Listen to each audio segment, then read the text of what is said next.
Hi, and welcome to Hiss and Tell, a cat behavior and more podcast, hosted by me, Christina Wilson, animal behaviorist. Today is the last episode of Season 2, and I will be speaking with a truly unique guest, Sean of Canopy Cat Rescue. Sean is a professional arborist and mountain guide, and also one half of the dynamic duo that climbs towering trees across Washington State to bring stranded cats safely back to Earth. We're going to talk about behavioral cues, myths around cats and trees, and what you should and shouldn't do if your own cat gets stuck. Hi, and welcome to another episode of Hiss and Tell. I am your host, Christina Wilson, and with me today is Sean of Canopy Cat Rescue. Welcome, Sean. Hi there. Thanks for having me. Thank you for being on. Can you tell me a little bit about what Canopy Cat Rescue is exactly and what inspired you and Tom to establish it?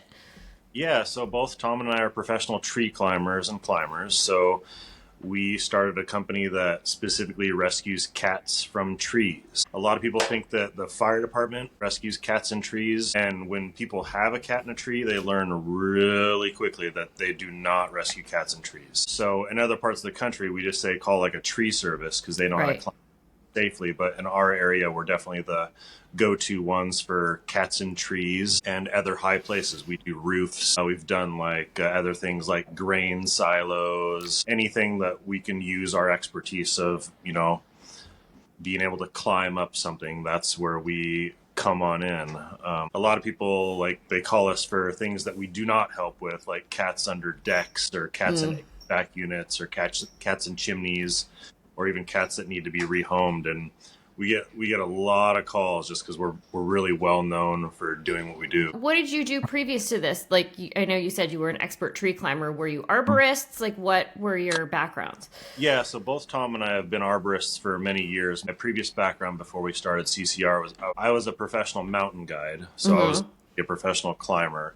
And Tom was a municipal arborist, so he worked for several different municipalities as an arborist, assessing trees, things like that for disease and possible outcomes. And then when we first started, we had our own company called Canopy Conservation, which we basically did contract work for Fish and Wildlife, where we would climb up into eagle nests, osprey nests, and heron nests and maintain cameras up in those nests. And so when our tree service friends would get the call for a cat in the tree, they'd say, hey, just call these guys. They have a little bit more time on their hands than we do because we're cutting trees down today. And so that's kind of how we got started. Early 2000s, we decided to operate on donations. And then 2015, we had our own TV show on Animal Planet called Cat Rescue. And basically ever since then, it's been full-time, all day, every day. And nowadays, we average around 800 rescues a year. Wow, that is amazing. Yeah. So for people who may not know, where are you located? We are located in Washington State. Like I said, we get calls from all over the country, but yeah, mainly Western Washington. And just as of recently, we've trained some volunteers that work on the east side of Washington State. So, obviously they'll go to areas in Eastern Washington that are a bit of a drive. Cool. Can you walk me through a typical, I'm sure there's probably nothing that's typical about any of these cases, but can you walk me kind of through a typical cat rescue operation? Sure. Yeah. I mean, it all starts with a phone call. And that's obviously where it starts. We ask a lot of questions on the phone, like how long the cat's been stuck, cat's name, where's the cat, is it your yard, neighbor's yard? That sort of all tells us, how to go about the rescue. If somebody calls at 10 o'clock at night and it's a super skittish kitty, we're probably not going to come on out until the morning. Right. But yeah, I mean, there's a lot of specifics there, but it starts with the phone call. We get some basic information and then we sort of plan based on that information. We come on out, we see the kitty in the tree, and then we go about the rescue process, and then we start climbing the tree. We climb the tree a number of different ways. Most of the time we shoot a line up into the tree and then we pull up a rope. Sometimes we'll use the spikes on the feet, which most people have seen. Sometimes we'll, use a ladder to get us started, and other times we'll call it like a jungle gym tree, which is basically where you start climbing just like a ladder from the very base of the tree. We'll get on up to the cat. We'll do our best to make friends with the kitty. There's a lot of techniques there for sure. And then when we get close to the cat, it sort of goes back to that initial conversation we have with the cat owner. Is this a super friendly kitty? Is this a super skittish kitty? Things like that. And then it'll sort of dictate when we get up to the cat what goes next. But essentially, when we get up to the kitty, we'll make friends with the kitty, we'll pick it up, and we'll put it in a special sack or a net, come down, have the cat owner bring it back inside, and then we're on to the next one. We do a lot of unknown cats as well. So where people are calling, they just randomly see a kitty in the tree, or their dog spooked a kitty up in a tree. And then, obviously we'll help those as well. Right. So you mentioned behavioral techniques. Do you want to tell us a little bit about the techniques that you're using to assess and to also make friends with the cats when you're in the tree? Yeah. So, other than being professional tree climbers, we literally write a book on cat behavior. Yeah, I bet. Because we've rescued nearly 8,000 cats from trees. Mm-hmm. It all. I'm sure, you and your listeners are well aware of things like vocalizations, the ears, the tail twitches, the body languages, all that really tells us everything that we need to know about a cat. Right. For example, when we're on the ground and the cat's like meowing loudly, obviously it wants some help. Mm-hmm. As we get closer to the kitty, if the meows sort of diminish and go into the lower register of like a growl, that sort of red flags in our mind, and we need to be prepared for the kitty to possibly go higher or not be receptive to help. And yeah, sometimes folks will describe their cat as super skittish. Mm-hmm. And like, oh, this cat, nobody can pick this cat up or touch it. And then we'll climb on up to it and it'll hop on our lap and start purring. Sometimes folks will describe the cat as super friendly. Oh, this cat loves everybody. And then we'll get up to the cat and the cat will try to attack us. So we see it all. Sure. You put a lot of faith in how people describe their cat. Mm-hmm. And most of the time they're totally 100% right. But other times we're surprised. And it's completely opposite of how they describe their cat. Well, I think that makes sense. If cats are anxious and they're over threshold, obviously because they're stuck in a tree, that their behavior isn't necessarily going to match what their normal behavior is.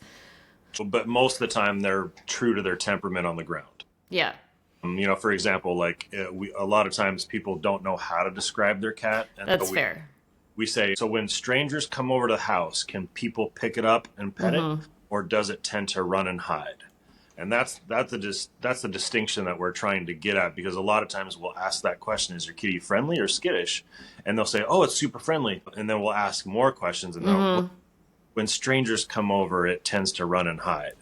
And so that tells us what the cat's going to do up in the tree. It's likely going to try to climb away from us. Yeah, that makes a lot of sense. So what are some of the most challenging rescues that you've encountered? Ones that are described as skittish. It's the ones that are like, a one-person only cat where, very few people can pick it up or touch it, and then it'll climb away from us. Like it'll climb to the very tippity top of the tree. We use the analogy star on the Christmas tree. They'll climb to the very tippity top of the tree, and sometimes the trees are totally fine. We can literally climb to the very top of the tree and touch the top of the tree. Right. Other times it's a really skinny, unstable tree, and we'll need to use a tall net with poles. Sometimes the cats, and Tom's had a few of these recently, where trees have been really close together, and the cat will go from one tree to the next tree, basically just trying away from you. Yeah.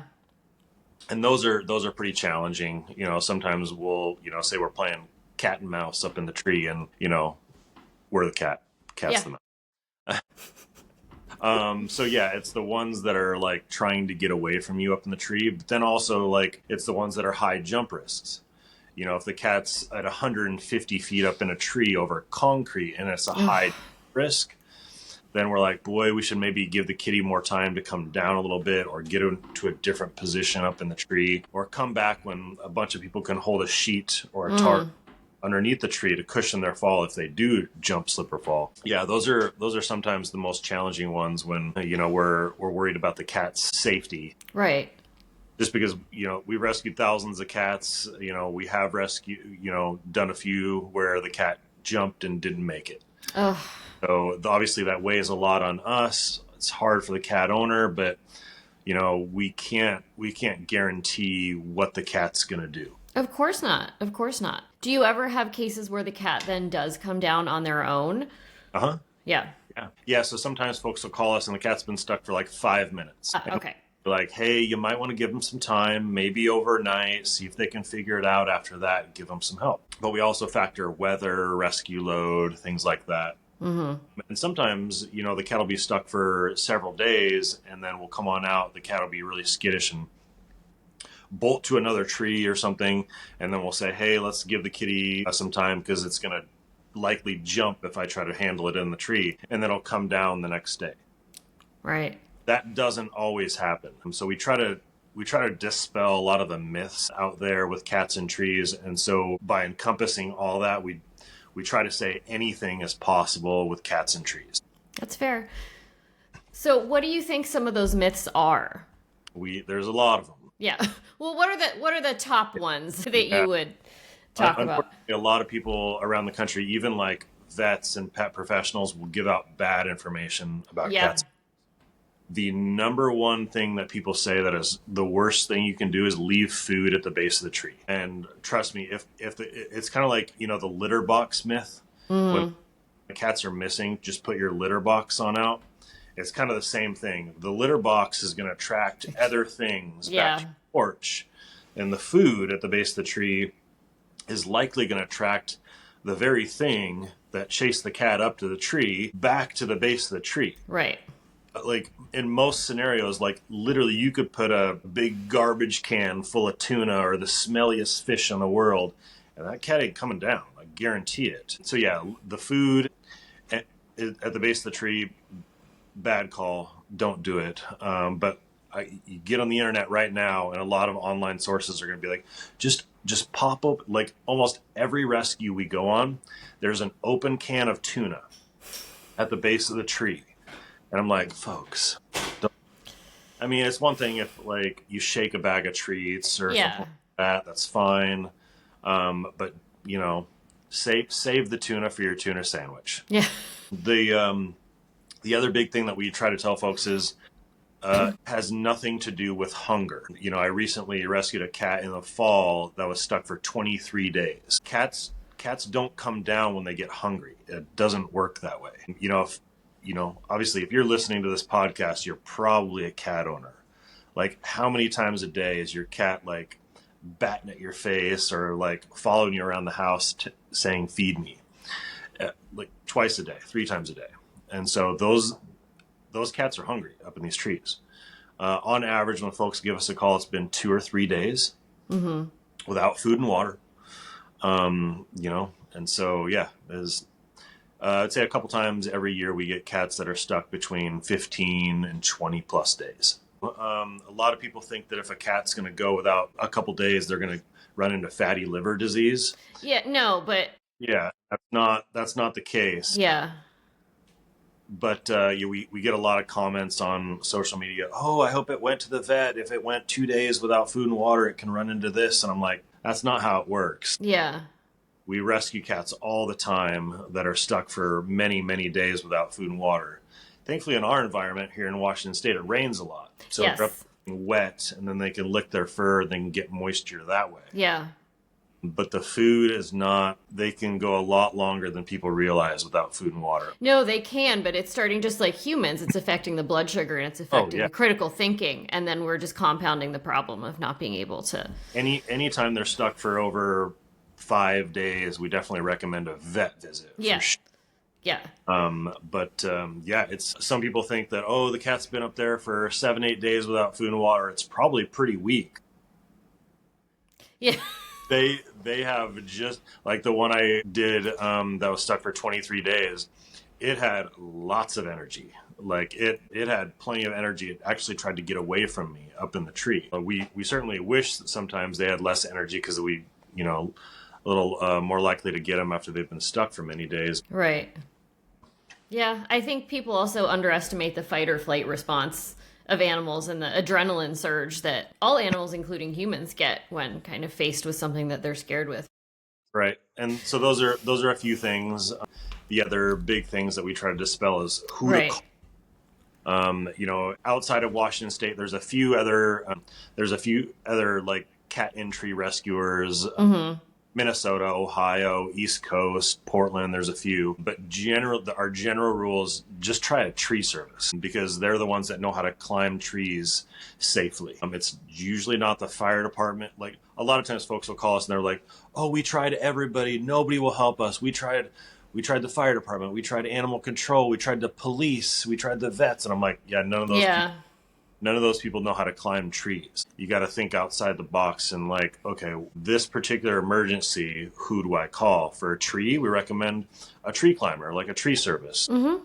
A roof, anybody with a tall ladder can get on up there. If it's like in an HVAC system in a house, call like an HVAC professional. If it's in a car engine, we recommend like a mobile mechanic. So basically the emergency where the cat is, you got to call somebody that is a professional in that field. That's absolutely amazing practical advice.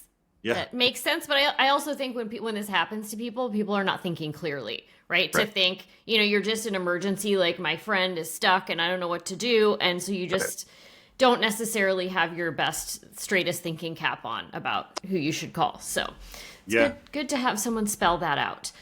So have you observed any kind of like common behavioral patterns in cats that get stuck in trees? And like, do you have any advice that you would give to cat owners to prevent situations like that? Yeah, a lot. I mean, so most of the cats that we rescue are indoor, outdoor. Mm-hmm. On inside, they'll go out. They're the ones that they have kind of free roam. Obviously, we rescue some cats that are indoor only that will escape and then outside, and they're like, walking on the moon. They don't know what's up from what's down. Sometimes we rescue cats that are outdoor only or like barn cats. So obviously the first thing is, if you can transition your kitty to indoor only, that's obviously going to keep them out of trees and, keep them from getting hit by a car or attacked by a dog or any number of those things. The next thing to consider is if your kitty really likes to go outside and you have a lot of trees that he could possibly scamper up, an outdoor cat enclosure like a catio definitely that's the number one thing that we recommend. Sometimes if it's we get a lot of repeat cats that climb the same tree or multiple trees. If they are climbing the same tree over and over again, you can put flashing around the tree to prevent them from getting super high. But then obviously you got to factor in why the cats are climbing the trees. And so generally they're climbing trees to get away from something. It's usually a dog, a coyote, or a cat. So obviously, if it's a young, unfixed kitty, sometimes they're getting into fights with other cats in the neighborhood because they're cats that's not spayed and neutered. They're going to attract a lot of attention. Dogs can't really do much about that, and especially coyotes can't really do anything about that. Coyotes are everywhere. So if you're in an area where there's a lot of coyote activity or a lot of off-leash dogs, or say you're in a neighborhood with like, dogs on this fence, like if the cat goes over there, cat's climbing a tree, guaranteed. Yeah. Or getting attacked by the dog. So if you're in a situation like that, definitely consider a catio for sure. That's going to prevent them from climbing trees. And those are kind of the big things to prevent them from climbing trees. Surprisingly enough, we still get people that ask us about declawing. And I'm like, oh my God. No, and yeah, I'm like, and I just very, politely said, please don't. Yeah. Don't ever do that. Even I would rather rescue your cat from a tree 100 times before you consider declawing it. So, yeah. But yeah, catios, keeping them indoors. We're big fans of the GPS trackers as well. Those obviously aren't going to prevent your cat from climbing a tree, but you're going to know where to look. We're big fans of the Tractive GPS tracking device because you get a little app on your phone and you can pinpoint on a map exactly where the cat is. And so with the innovation of those, 10, 15 years ago, I wouldn't, GPS trackers for cats. Yeah, they were too big. Yeah, didn't really. Yeah. But now they're really awesome, really accurate, and so we're big fans. Yeah. Big fans. Yeah, I've used those before and put them on feral cats that I TNR'd, and I wanted to see like where they went. Oh yeah. And it's really interesting to like map their territories and see where they go. I would also just add to that list that if it's possible, doing harness and leash training on your cat, would be a great way for them to be able to safely enjoy the outside without them predating on other animals and without them being able to climb a tree. And they may also be climbing trees out of boredom, so adding intellectual stimulation is always a great idea to do for your indoor kitties. Yeah, so that definitely comes with its own set of hazards. Yeah. But we do get a lot of, we call them adventure cats. Yeah. That are like, they take their cats for leash and harness walks. Mm-hmm. And the number one thing that we see with that is the fit in the harness. Mm-hmm. Here comes big off leash neighborhood dog, and yeah, the cat will squeeze on out of the harness, and now they're miles away from their home, and now they climb a tree. That's fair. Then it's a much bigger emergency, because if the cat comes down, now it's lost. Yeah. Or if the cat, climbs a tree with the leash and the harness on, it can strangle itself. Yep. And so we're big fans of it, but we recommend, a slow process, keeping really close to your house, maybe bring some dogs around, because, the cat will climb a tree and they're like, oh, well, it's the off-leash dog's, fault. Well, yeah, it is, but you brought your cat out there. Yeah. And so, yeah, that's one of the emergencies that almost requires an immediate response. And, yeah, it's great. People, take their kitties for leash and harness walks, but baby steps. No, I absolutely agree. And when I mentioned that, I mean for people to keep their cats within their property because of exactly what you say.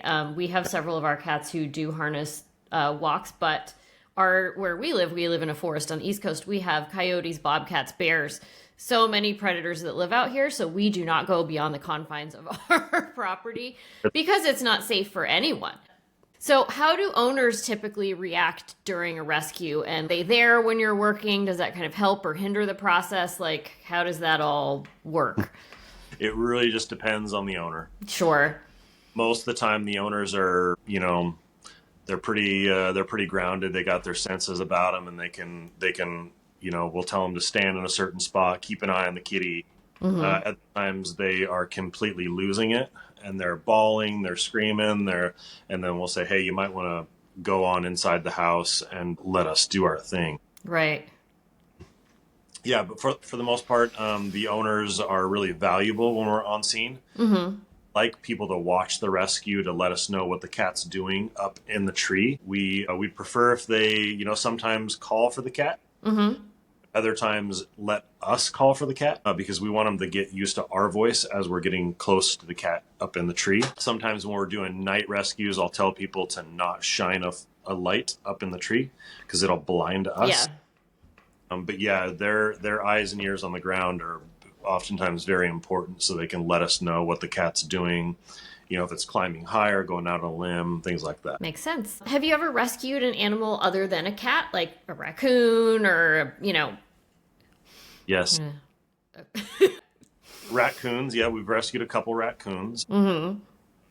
But generally raccoons don't need help. No. But the two that we've rescued, they were young babies, and a lot of times raccoons they'll nest in cavities, holes in the tree. Mm-hmm. Unfortunately, sometimes they'll get like one of their paws caught in the crack, and we'll go on up there and use our net. But raccoons are like little Tasmanian devils. You're not going up to a raccoon and petting them and picking them up. Crazy. We've rescued a few pet iguanas, rescued a lot of parrots. The most unique thing that we've ever rescued is a pet sugar glider. Oh. That's like a flying squirrel. Yeah. And a lot of wildlife, a lot of birds. Mm-hmm. A lot of birds will fly down into lakes, and they'll get kite string or fishing line wrapped around them, and then they'll fly up in a tree and get caught in the tree. Right. The other thing that we do a lot is we work for local wildlife rehab units. Mm-hmm. They'll call us when owls fall out of the nest prematurely.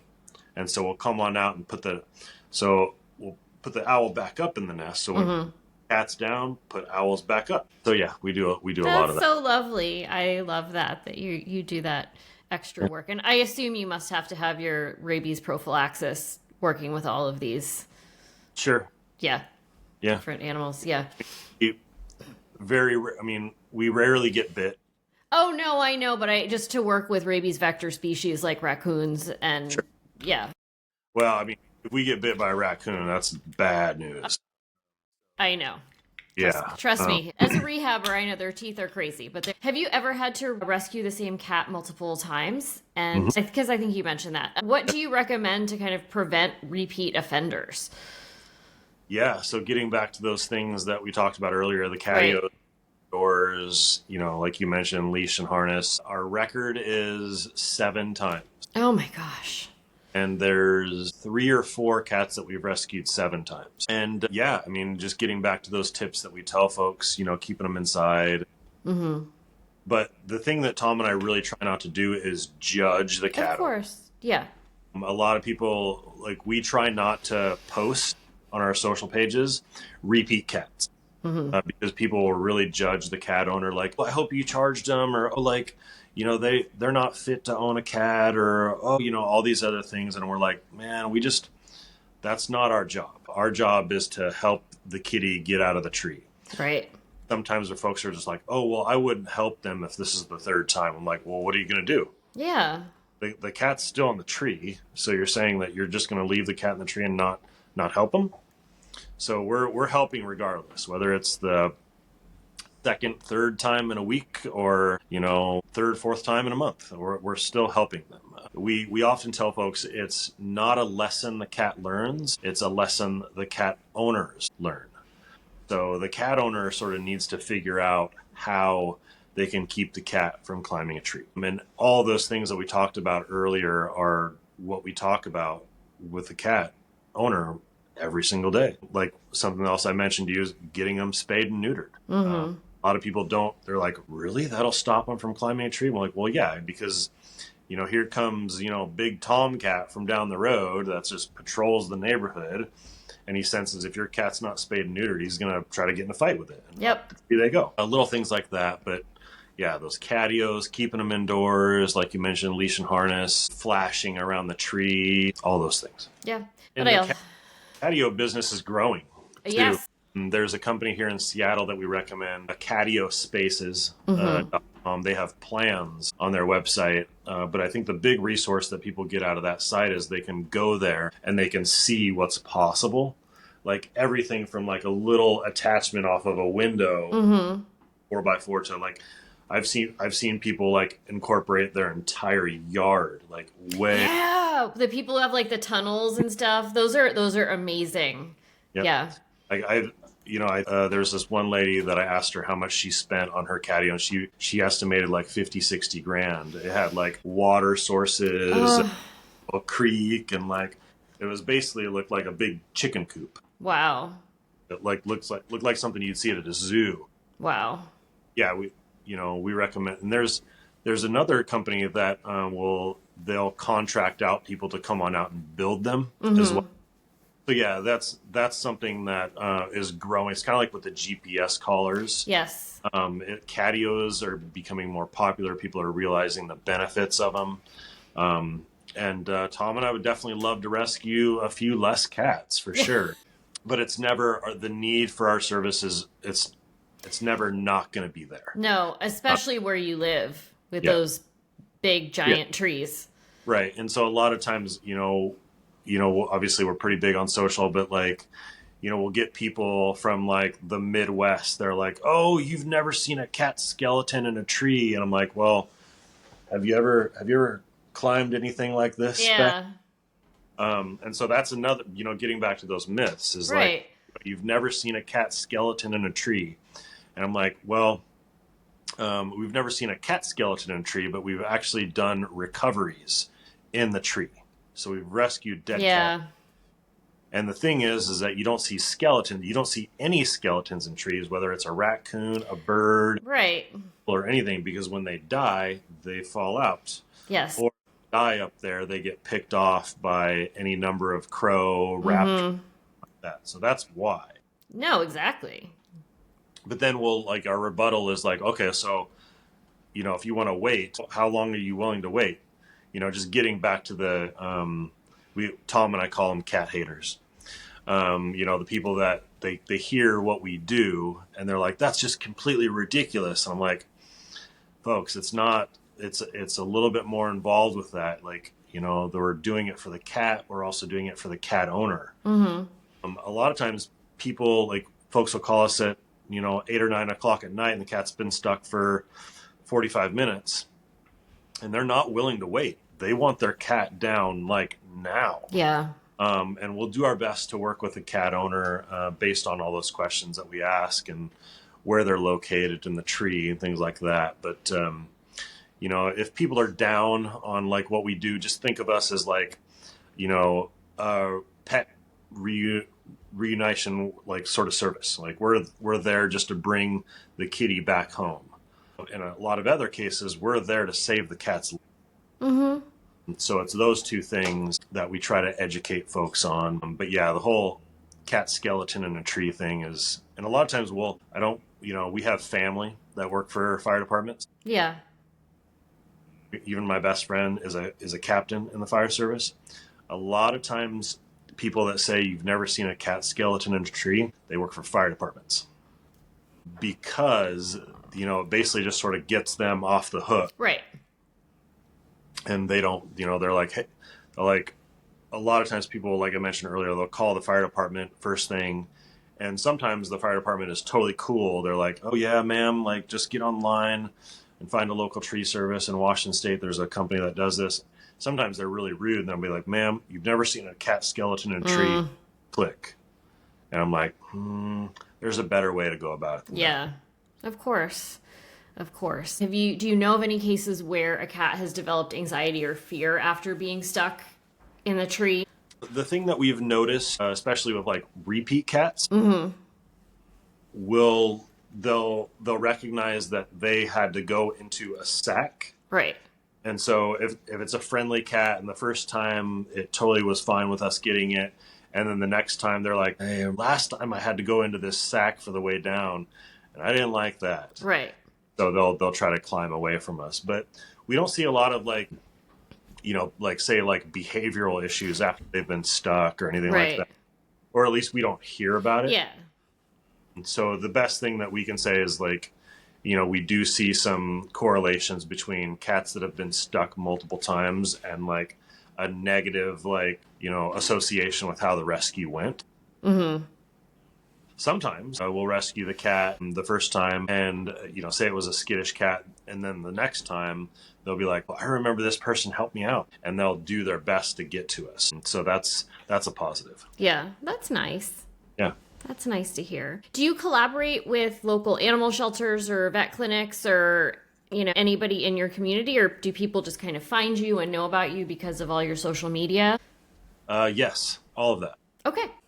Anytime people get on, I'm sure you guys know there's literally a lost and found pet page for almost every city, county, at least in Washington. Yeah. Anytime folks will get on there and they'll say, hey, what do we do with a kitty in a tree? They're going to say to call us. Right. But, sometimes we've actually done talks for our local animal control.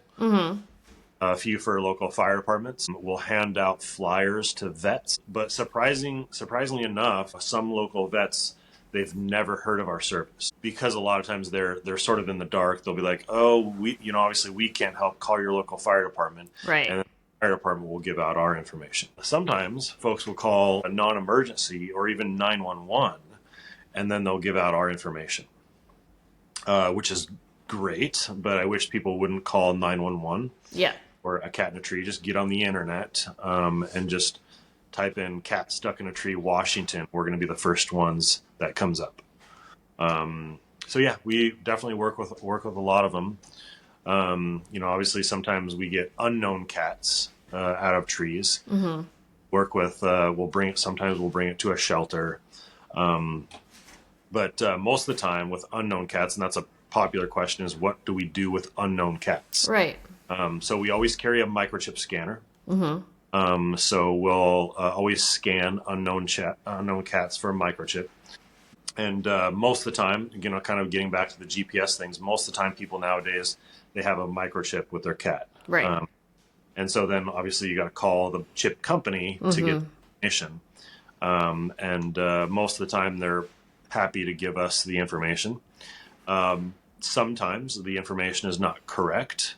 And so we'll have somebody in the neighborhood hold on to the cat, go around door to door, talk to people and figure out where the cat lives.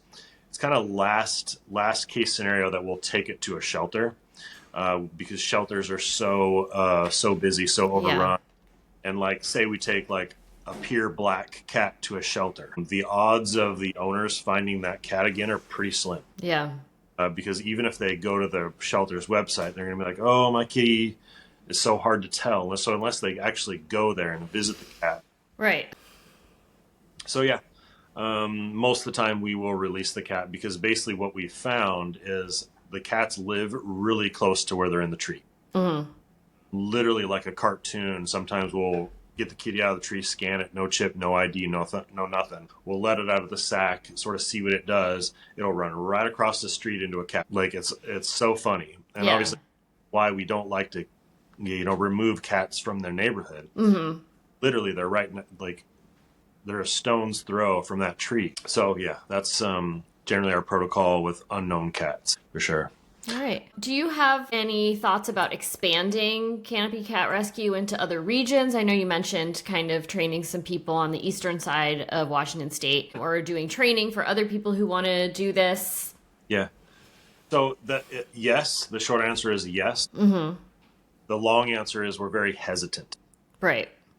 What we do is extremely dangerous. Both Tom and I were professional climbers for decades before we ever started, climbing trees for cats. And so the last thing we want to do is, have somebody that's really inspired by what we do, but if they don't even know like basic knots. And for them to have, start climbing trees is pretty dangerous thing. Definitely recommend people if they're interested in doing this, working for a tree service, getting training for tree climbing, things like that, before they ever even think about, because basically climbing the tree is only 50% of what we do. The other half is winning over a stressed out cat. So we recommend getting a lot of training before ever even rescuing a cat.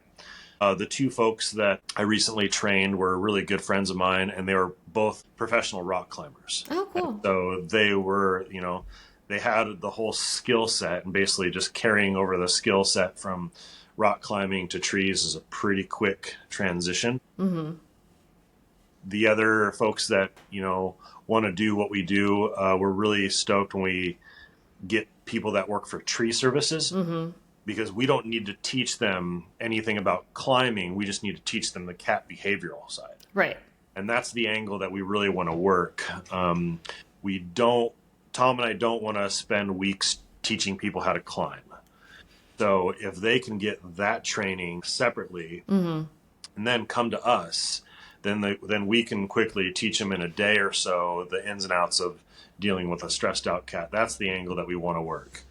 So, potentially we're definitely looking for people in other parts of the country that have the climbing skill but are interested in learning about cats. And particularly, people that live in areas that are many hours away from us. We don't need anybody else in the Seattle, Tacoma, Olympia area, because those are areas that we go to every day. Right. We need people like... A black hole area is Northern California. If you get a cat stuck in a tree in Northern California, the odds of you finding somebody are pretty slim. And hopefully that's going to change soon. Places that are a little bit more rural, where like the services are hours away, that's going to be hard to find somebody for help. Right. It's areas like that we want to find people that are willing to rescue cats. But yeah, definitely expansion is definitely in our future for sure. That sounds amazing, and I hope that you find some people to come on board with you. You did mention teaching people behavioral techniques for winning over cats in the trees. Can you tell me a little bit about what you guys do? I can't believe I didn't ask you that before. So yeah, a lot of times, obviously the first thing is learning the cat's name.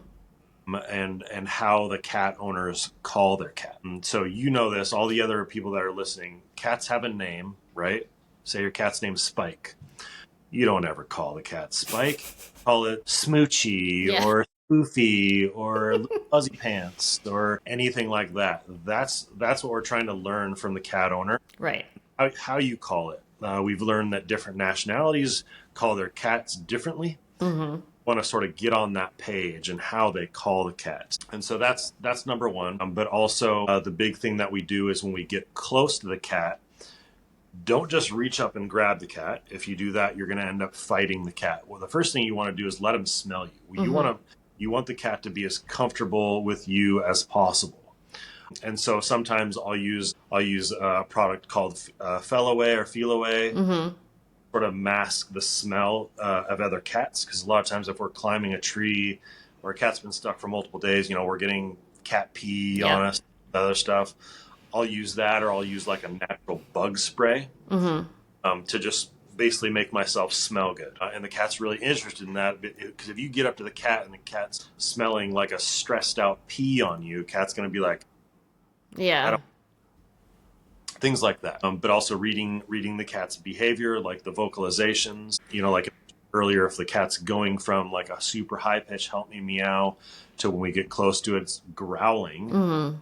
I might take the time to put on my bite-proof gloves and then approach the cat. If the tail, like any of your listeners know that, when you come home from the grocery store, what does the cat's tail do? It goes whoosh, up like this. And I'm happy to see you. But if it's like low and twitchy like this, that's a red flag. Also the ears, if they're straight up, cat's not bothered. But if they're down and pointed, recognize that for sure. And if the cat, if we get on up to the cat and the cat stands up on the branch and is like, oh, hey, how's it going? That's really good. If the cat stays crunched down, ears pinned back, growling, that's a cat that's going to be a pretty difficult customer. Things like that. Learning those subtle cues, but the vocalizations, they tell us a lot. Yeah. Sometimes they don't tell us anything. Like my East Side volunteers, they went to a place in Spokane that's 5 hours from me, but it was only 2 hours for them. And the cat wasn't meowing at all. No, zero meows. Even when somebody went to the base of the tree and said, hey, kitty, kitty, no meows. And so that tells us that it could be, not always, could be a stray, could be a feral. Feral cats, they're not super vocal up in trees. But other times the cat could just be quiet. And so it turns out the cat was super friendly. It just wasn't making any sound. But the rescue was difficult, but they were able to get the kitty down. But a lot of times the vocalizations tell us a lot. But yeah, learning those things, how to talk to the cat. Sometimes what we'll do is we'll tap loudly on the trunk. Because what we want the cat to do is stay focused on us. What we don't want to do is just be climbing up, not talking to the cat. Tom and I are constantly talking to the cat, almost to a point of annoyance. Like a lot of times I'll wear a GoPro and video like the rescue process, and I'm like, I get annoyed at myself how much I'm talking to the cat, and can't do anything about them. We want the cat to focus on us. The thing we want the cat to do is start wandering around and start looking at other options. So basically, if the cat's focused on us, that's really good. But then if the cat turns around and puts its paws in the trunk and looks like it might go higher, that's where we act pretty quickly. Yeah, that makes sense. So there's just a few listener questions. One person wanted to know if you've ever kept a stray cat that you found in a tree. I haven't, because sad story, my cat recently passed. I'm so sorry. He was a big bully. He did not like other cats. He loves dogs, but he did not like other cats. Tom's kept 2 or 3 stray cats. I think maybe 1 or 2 he kept for forever. The others, like, he just kept them for a short period of time and then found homes for them. So, short answer is I haven't. Tom. Got it. All right. Another person wants to know, and I think that we touched on this already, but do you find that most cats have escaped, or are they allowed outside by their owners? Both. Yeah. Both for sure. And the ones that are allowed outside are less likely to climb a tree than the ones that are escaped. Like the ones that are, say our total percentage, it's a smaller percentage of indoor-only cats. However, if an indoor-only cat escaped and they get outside, like I said, they're not aware of their surroundings. And they're in the backyard. They're just like, whoa, what's this place? And then any loud noise, say a garbage truck picking up the trash, that could spook a cat up a tree. Yeah. opposed to an indoor only cat. It's very, very aware of their surroundings. They know the dogs next door. They know the cat down the street. They know everything. So yeah, we see it a lot, and we see it most of the time in the summer. So we're busy, busiest from May through October, when, windows are open, weather's nice. And, between Tom and I, like a busy day in the summer, we can juggle as many as a dozen rescues a day. Oh my gosh. Wow. So a lot of times we're just sort of, connecting the dots around the Puget Sound area and just get to as many cats as we can. That is crazy. That is a lot of cat rescues. And then the last listener question that I think that we also kind of touched on is, what is the challenge about getting the word out about your services? And it doesn't seem like you have much challenge about getting the word out about your services. Yeah, I mean, like I mentioned, ever since we had our own TV show, we knew doing the TV show would propel us to, cat rescue stardom, so to speak. But now it's the work's done. Right. And so now the challenge is to, do as many as we can. And then the ones that we can't get to, help them find somebody. Mm-hmm.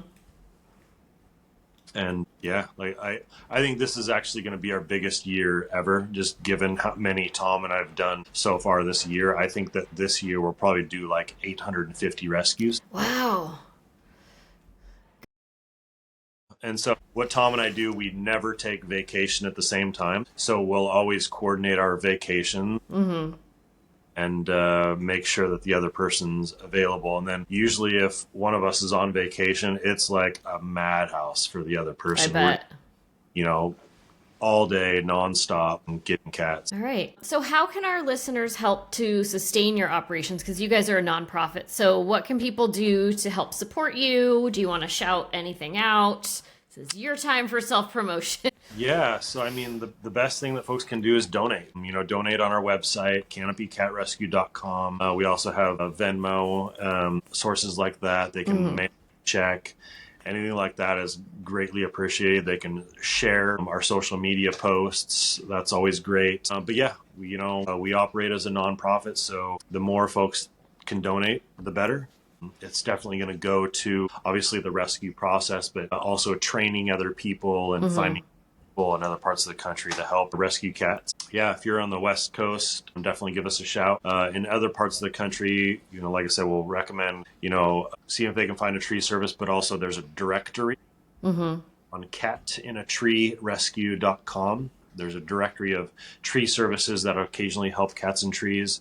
Most of those folks will charge. A side note of like us operating on donation really inspired a lot of other tree climbers around the country to do so as well. So that's super positive. But yeah, donating is the best way that folks can support our service. Okay. And so for people listening, if you want to go to the Hiss and Tell website, on this episode guide, I will have a link to the Canopy Cats website where you can go and donate. So you can just easily access it that way. And I want to thank you so much, Sean, for coming on the podcast and sharing about the amazing service that you guys provide, and for helping so many cats. And yeah, just for everything that you both do. Thank you so much. And for sharing all these insights. Yeah, thanks for having us. And yeah, definitely check out our social pages. We can't post enough. All right. Our rescues a year, a lot of times in the summer, like I'll tell folks, I'll preface our post, hey, if we haven't posted for 3, 4, 5 days, that means we're very busy. It doesn't mean that we're just sitting at home bored. Right. Like I have a backlog in my phone of probably 15, 20 rescues that I haven't posted. So yeah, definitely check out our social pages, and a lot of people are really entertained by our posts. The other day, I rescued a cat named Ganon. Ganon is one of the final bosses in the Zelda video game series. And so it was fun to sort of parody the rescue as opposed to rescuing a final boss. He actually turned out to be a very difficult cat, but, at the end of the day, really sweet. So yeah. All right. Well, I'm sure everyone will go to check that out. And thank you again so much for everything. It's been lovely talking to you.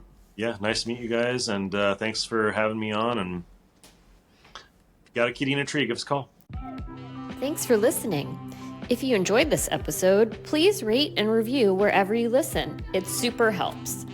For more information and to support our podcast, check out our website at hissandtellpodcast.com. You can also find us on Instagram at hissandtellpodcast.